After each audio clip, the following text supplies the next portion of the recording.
আসসালামু আলাইকুম। আমি ভাই ছোট মানুষ, জানি না আমার ভিডিওগুলো কি ওনাদের কান পর্যন্ত পৌঁছাবে কিনা। তবে আমি ভাই বলবো, আমি ফেসবুকে ঢুকতে পারি না। আমার এত বেশি কষ্ট লাগে।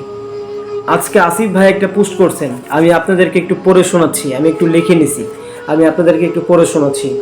কেন্দ্রীয় ব্যাংকের হালনাগাদ প্রতিবেদন অনুযায়ী চলতি সেপ্টেম্বরের প্রথম 20 দিনে রেমিটেন্স এসেছে 190,27,00,000 ডলার। এই সেপ্টেম্বর মাসে গত বছরের চেয়ে এই বছরে 17.90% বেশি আসতেছে। ওনাদের কাছে এইগুলা হিসাব আছে, কিন্তু বর্তমানে সৌদি প্রবাসীদের যে কি অবস্থা ওনারা এগুলা দেখে না। বিশেষ করে রিয়াদের যে প্রবাসীরা আছে তাদের যে পরিমাণ অবস্থা খারাপ, এমন কোনো দিন নাই যে তাদেরকে অপহরণ করা হইতেছে না।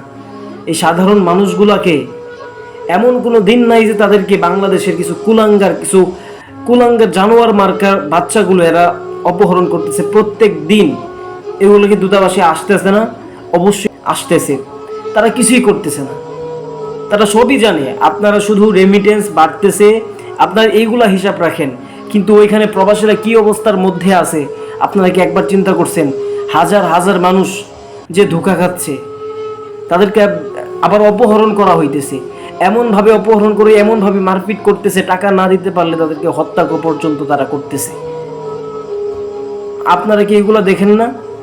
আপনারা শুধু রেমিটেন্সের হিসাব করেন, এই বছরে তো রেমিটেন্স আসছে, এর আগে কম ছিল এখন বাড়তেছে, আপনারা শুধু এইগুলা হিসাব করেন।